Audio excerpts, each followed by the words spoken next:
Welcome back to the Idaho Steelheads Hockey Show, brought to you by Deschutes Brewery. Well, the Steelheads in Rapid City this week, Wednesday, Friday, and Saturday night. Cam McGuire here sitting along Steelheads goaltender Jake Kupsky. And Cupper, a big week for you last week, and named ECHL Goaltender of the Week for your performance last week.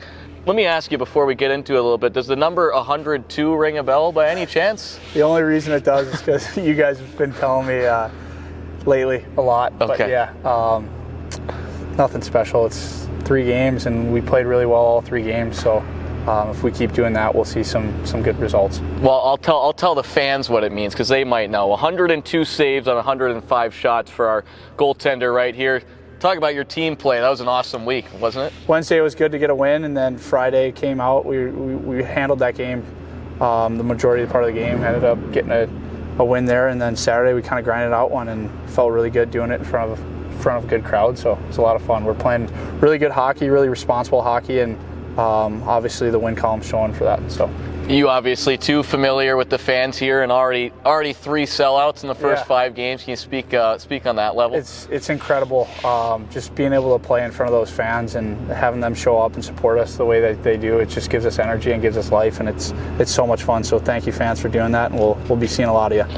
Is there something that you're doing on Saturdays, or something that the team's doing on Saturdays as well? It's back-to-back shutouts now on Saturdays. Yeah, I think Saturdays are very important for us to win. Obviously, we can go out have a little fun afterwards, but we got to put in the work before that to have that fun. So yeah, Saturdays are huge wins for us, and celebrate with the guys after is always good. We'll get back to some hockey chatter in just a couple minutes here, but I want to ask you about some other professional sports. There's one that I'm going to stay away from. I promised you I'd stay away from it. You and I know it. These people don't know it. They don't need to know it. But hey, the Milwaukee Bucks. Yeah. You're a big-time fan. They're 9-0. Yeah, 9-0. That's incredible. Someone's got to be getting the wins because another team, I'm not going to say it, not name names, but yeah, no, it's good to see the Bucks pick up where they left off from last year and just keep Giannis and the boys rolling. We'll be good. Wisconsin native, you've been a Bucks guy for a while, or did you hop on the bandwagon last couple of years? Been a Bucks guy for a while. Remember going to the games at the Bradley Center with Sammy Cassell, Ray Allen. Yeah, just grew up kind of watching them, and obviously to see them take off the way that they are, it's incredible for the city. So you're a big basketball guy. I feel like hockey and basketball, they don't correlate as well. Like there's not a lot of fan bases that mesh, but you dabble with both. I kind of like all sports, especially when your team's doing well. And like I said, what the Bucks are doing for the city of Milwaukee is incredible. So being able to follow them along, it's a lot of fun. Have you been to that new stadium yet? I've been one time, Bucks game? Yeah. So it's been cool, and everything outside that they're doing with the beer garden and all that, it's a lot of fun as well. Let me ask you this. We talked about earlier. What do you think of music going on in an NBA game? Like during the play? Yeah, it's kind of weird, but at the same time, like I think it's kind of cool. Yeah. It kind of brings life to the game, and you know, I mean, if it's coming towards the hockey, I don't know. Yeah, it might be a different story. It might not be on board, but in the NBA, it's such a different league than any other sports league, so it's kind of cool. As a goaltender, do you notice, because there are some hiccups throughout the year where music will hop on during the middle of the play, do you notice it right away? Yeah, for sure. Anything that kind of throws off the rhythm of the game, kind of picking up on. So yeah, it's weird when it happens in the rink, but on the court, I think it's pretty cool. Does it fluster you at all, or you just kind of give it a chuckle? Just kind of laugh. Yeah. If someone messed up and they figured it out and move on from there. So. You got any superstitions that you do, like game days or just in general? Not really superstitions. I would say more like routines. Usually kind of just feel it out. However I'm feeling that day, I do whatever I need to do, and whether that be a nap or what I'm eating or whatever. But yeah, I just kind of go with how I feel. So no specific routine. There's nothing like I got to put the left side on first, then go to the right side. No, I mean I usually do something like that. I'll usually go left to right. So you're a left to right guy. Yeah, left to right, then right to left when it comes to the pads. And then back to the left side after that. So just kind of keep everything balanced in a rhythm. All right. Yeah. But nothing else. That's pretty much it. Nothing kind of crazy. I'm sure if you probably ISO cam me during the game, you'll see me doing some stuff. But it's just a long time of practicing a routine and just kind of sticking with the same thing that's been working. When did you decide that you wanted to be a hockey goaltender? I kind of got forced into it at an early age. So I come from a hockey family. My dad played growing up, and then I have an older brother, 2 years older than me, that was pretty good forward in his time. So like early and often it was like, hey, I need someone to shoot on, so get in the street hockey net. So I think I was either 4 or 5 when I got my first street hockey pads, and was instantly out there stopping him, and I just started falling in love with it as soon as we got on the ice. So you knew right away you wanted to be a goalie? Yeah, as soon as I played my first game, I was like, that's probably it for me. Was it like transitioning from the street pavement to the on the ice surface? A little different? Yeah, a little bit different. A little bit cooler gear too. So that kind of got me on. I'm a big style guy, so anything that kind of sets you apart. I kind of just fell in love with the position and kind of went from there. So. Was there a game maybe in as a youngster that you remember where you're like, oh man, I don't know if this goalie stuff's for me, or it was pretty easy? Not really. I remember my mom and my dad kind of being upset with me because they have to, at that young age, they got to drag all that gear around, and it's pretty expensive, but they stuck with me throughout the entire childhood, and all hats to them for sticking with me and let me do what I do. So, what age did you start finally carrying your own gear? Probably like 18, you think? No, a little younger. My mom's a pretty hard mom, so I want to say 7. She probably ingrained it in me, like, hey, if you're going to do this, you got to do it all. There you go. So thanks, Mom. Appreciate that. Let's look back here. Obviously, it's been a successful start for the team as well, and it seems like there's a lot of chemistry and a lot of mojo right now, and especially that has to be good to see with a good amount of returners from last year, but also a crop of newcomers too. Yeah, I think you hit it right on the head. We have a good amount of newcomers, but at the same time, the new guys that we brought in are just gelling with all the guys that came back, and it's a good group in there. A lot of people are showing up to the rink with smiles on the face, and that's just so much easier to go to work and battle with those guys. So we're making it fun, and at the same time, we're taking care of what we need to take care of. So it's been working well. Anyone specifically from the newcomers who is someone that we should watch out for? Maybe brings a little flair, like we call maybe a little bit of a clown, quote unquote. There's a couple. Yeah, I want to hear your opinion. There are a couple. The guy that I've been kind of harping on lately is Matt Register. Okay, he's an older guy, likes to try to get away with a lot of stuff. So someone's got to be on him a little bit here and there. Obviously, it's all fun and games, but Reggie, I've been kind of poking fun at. I can see that for sure.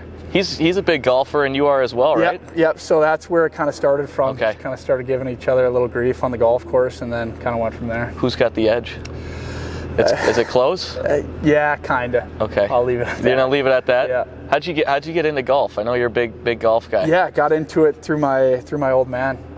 He kind of grew up, kind of showed us the game, and I didn't really start seriously picking it up until I want to say my later years in high school. Okay. And then college kind of took off with it, and then obviously playing pro hockey, you got a lot of free time, so really started dialing the game there, and all the spots I've been playing hockey, fortunate it's been good golf weather as well. Like Pensacola was awesome. Oh yeah. Ton of good golf courses. Charleston was amazing. Greenville, same thing. And then here, it's not as good as weather. It's different, but it's like a sneaky good, right? It's very good. Yeah. I've fallen in love with the golf around here. So yeah, been in fortunate spots to play some good golf. So. You had a hole-in-one out here last year, didn't you? Yeah, Quail Hollow. Shout out to those guys. It was awesome. Hole 15. It was Whitey was with me. It was a lot of fun. There you go. Yeah. I heard it was a lot of fun. Yeah, it was a good time. What's your favorite course you've been able to play throughout anywhere in the country? Or outside, I guess, too. Have you played over? Yeah, so I took a Scotland golf trip with my dad, my brother, a couple of my good buddies, and my uncle lives out there in Scotland. So I was actually fortunate enough to play the old course this summer, and it was a dream. Yeah. How was the weather? It was great. It was good? We lucked out. We were there for 7 days, and we got rain, and it was like a sprinkle one day. So wow. Yeah, the rest. That's rare. Yeah, it was very rare. Very rare. Like all summer we were kind of prepping, getting ready, buying a bunch of rain gear and all that kind of stuff, and we didn't have to use it one time. So there you go. Awesome. Did you return it? Maybe no, get the money back a little bit? That's what I would have done. That's what I would have done. No, kept it.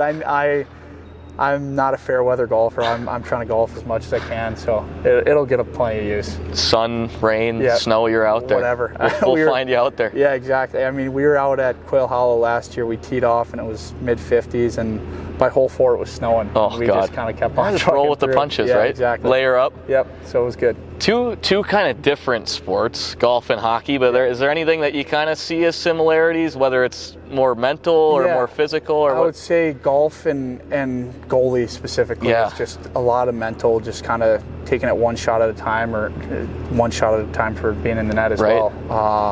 So yeah, the mental side of stuff is just kind of, you got to laugh at the bad shots and laugh at the bad goals and move on from there. So yeah, I think the mental game that golf has given me has definitely helped me in the net for sure. Certainly a good outlook on it. Well, looking forward to this week now. It's the Rapid City mini playoff series continues. For sure. I've talked about it with a couple guys, obviously with the coaching staff. Yeah. Have you been a part of a series like this where you play a team 6 times in a row?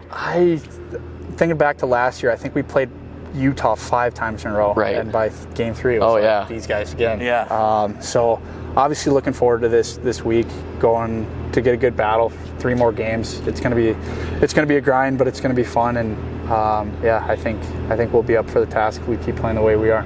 Talking off camera too, you like going out to Rapid City. It's one of your more favorite spots to go to? Yeah, I think they've got some good food spots, some good coffee shops. Everything's in walking distance, so can't complain about it too much. What's the go-to meal out there? What do I got to be aware of out here? There's this, I forget the name of it off the top of my head, but it's a good coffee shop. It's got a good croissant, like egg sandwich croissant. It's really, really good. Okay. Have you checked the weather yet for out there? I have not. Yeah, I haven't looked. Looks a little chilly. Yeah, I think Saturday's like a low of 5. Okay. High of 22. So might have to break out the winter coat for this one. Bundle the pea coat up for sure. What's favorite spot you've been in the league, other than Boise? Favorite road spot, I should say.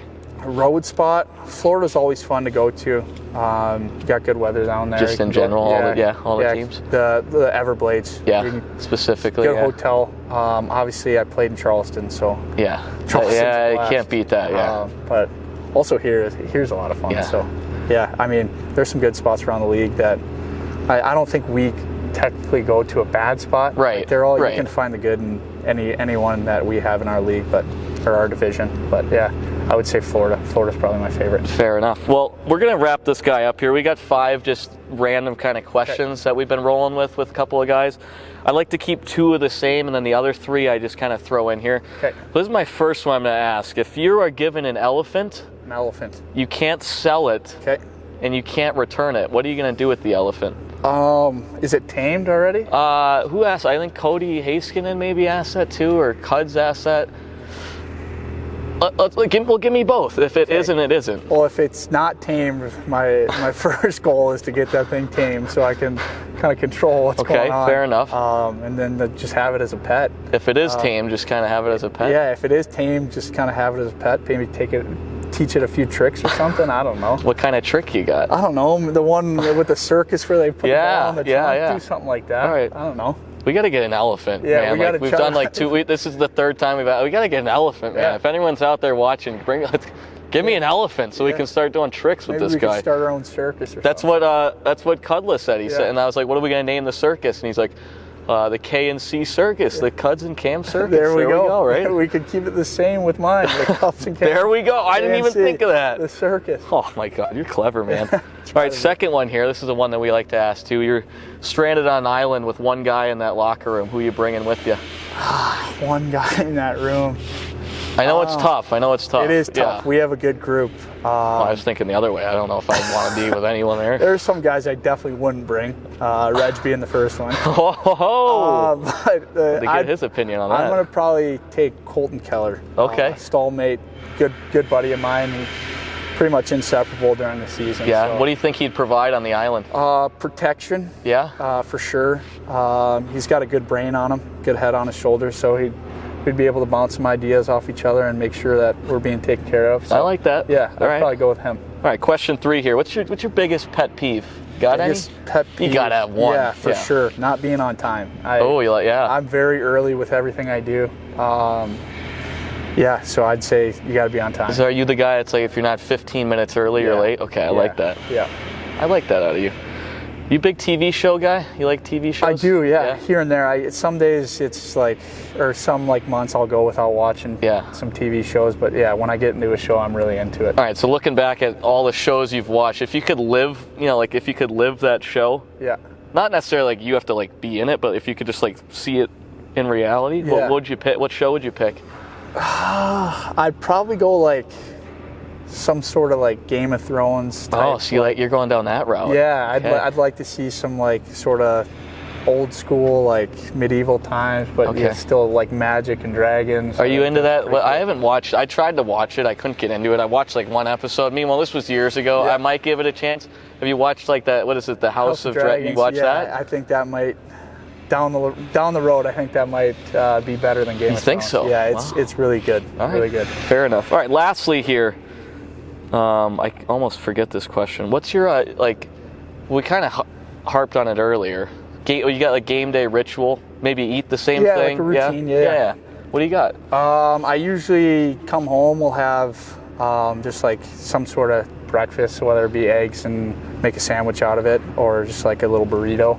I'll do that and then take a little nap, depending if I need it or not, and then I'll usually make some chicken and pasta like around like 2:30. Have that and then come with throw a little broccoli in there maybe? No, not a big veggie guy on just the chicken and pasta? Carb load? Pasta, like maybe some pesto sauce on it or something. Fair enough. All right, there you go. Awesome. Cupper, thanks for the time. Best of luck this week. Great chatting. Yeah, it's good. See you later.